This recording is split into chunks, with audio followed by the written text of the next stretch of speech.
A ghostly white boot presses into the fine gray lunar dust.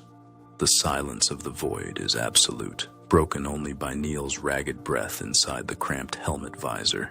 It is July 1969. The Eagle lunar module rests precariously on the Sea of Tranquility, thousands of miles from the blue marble of Earth, an impossible human achievement achieved. Commander Neil Armstrong and pilot Buzz Aldrin represent the pinnacle of NASA engineering. Back in Houston, Flight Director Gene Kranz monitors the heartbeat of a nation watching history unfold. Decades of Cold War competition drove this mission. The space race was a high-stakes chess match between superpowers, culminating in Kennedy's bold promise to put a man on the moon. As they descended, the onboard computer flashed 1202 alarms. Neil Armstrong gripped the controls, heart pounding as the fuel gauges dropped toward empty with miles left to go. The descent engine cut off. The Eagle landed with a muffled thud. "The Eagle has landed," Neil transmitted, as the weight of the entire world exhaled in sheer relief. Silence reigned for a moment. Then the hatch opened. The two men moved with rhythmic, awkward grace, testing the strange physics of the moon's low gravity for the first time.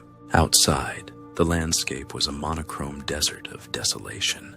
Every step kicked up blinding clouds of regolith, turning their pristine white suits a dusty, mottled gray by the hour. Time was a luxury they did not possess.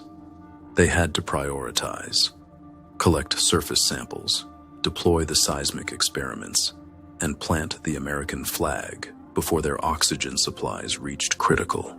In one moment, Neil stood perfectly still, looking at the distant blue earth hanging in the black sky, a fragile, lonely jewel floating in an ocean of infinite dark nothingness. Years later, they revealed that a small circuit breaker switch had snapped off inside the module. Buzz used a felt-tip pen to push the button and save the mission. The immediate aftermath was a whirlwind of isolation. They climbed back into the ascent stage, exhausted, floating in the microgravity while the dust from their suits filled the air. Back home, families huddled around flickering television sets. The grainy, ghost-like black and white broadcast united humanity, making everyone feel like they had stepped onto that alien dusty surface themselves.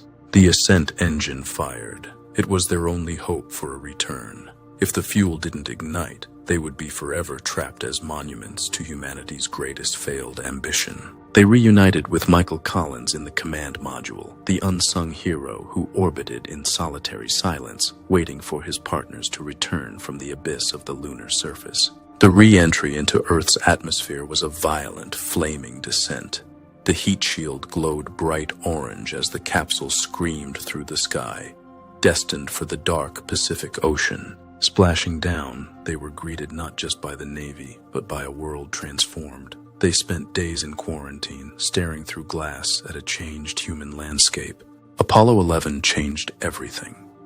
It shifted our understanding of our own planet's fragility, spurred a technological revolution, and proved that the impossible was merely a temporary state of mind.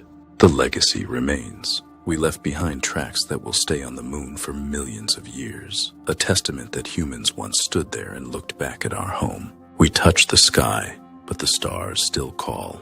As the Apollo chapter closes, we are left wondering, when will the next generation take the next giant leap for humanity? This was only one chapter of history. Subscribe and turn on notifications, because the next true story is waiting to be told. And if you enjoyed this cinematic journey, leave a like. It helps us uncover more unforgettable stories.